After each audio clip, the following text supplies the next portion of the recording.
Europe 1, 16h-18h, l'équipée sauvage. Mathieu Noël.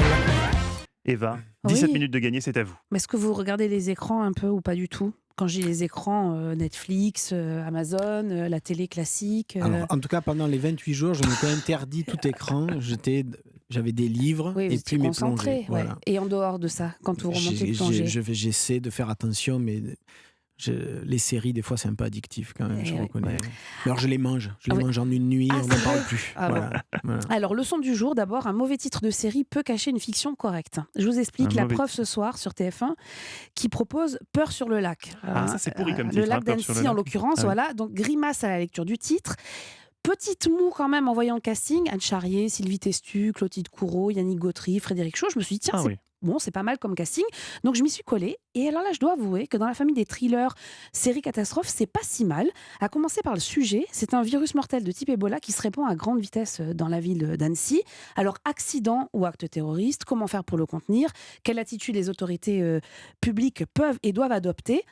La série est quand même bien ficelée. C'est une série en 6 épisodes. Ça commence ce soir. Il y aura 2 épisodes sur TF1. Moi, je pense que ça va marcher. Alors, ça paraît très classique comme scénario, mais c'est plutôt bien fait.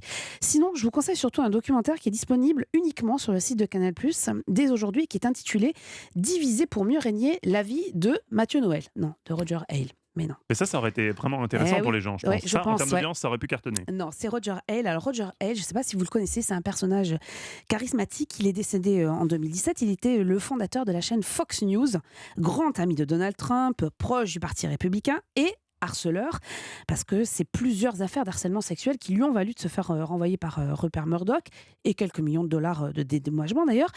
Écoutez le témoignage de cette femme qui vient à peine de le rencontrer. Elle lui raconte avoir un rendez-vous professionnel très important le lendemain matin et voici ce qui se passe. En partant dans la voiture, il s'est penché vers moi et m'a dit « Je peux vous aider, mais si vous voulez jouer dans la cour des grands, il faudra coucher avec les grands. » Je ne m'y attendais pas.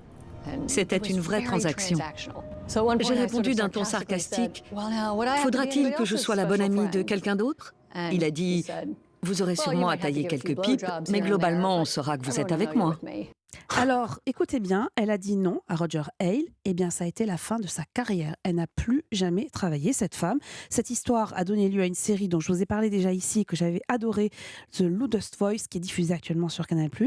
Si la série, elle, se concentrait plutôt sur la dimension politique de Roger Hale et l'idéologie de Fox News, mais aussi la transformation des médias américains, le documentaire, lui, est plus axé sur les agissements avec les femmes. Je vous conseille la série et le doc, et vous allez pouvoir mesurer la performance d'acteur de Russell Crowe dans la peau de Roger Hale. En voyant le doc, je me suis dit, mais c'est troublant de véracité. Les deux personnages se mêlent, c'est absolument bluffant. Voilà, ça s'appelle « Diviser pour mieux régner », ce que vous maîtrisez parfaitement aussi, Mathieu Noël. Et c'est quoi le titre anglais? Et non, il n'y a que un titre français. Vous êtes sûr? Ah oui, Vous je n'avez pas fait exprès assure. pour, pas Non, n'avoir- pour pas ne du pas tout. savoir le Non, prononcer? non, je vous assure. Je vous Non, fais non. confiance pour une Ouais. fois. 17 minutes de gagner, c'était Eva Rock. Merci.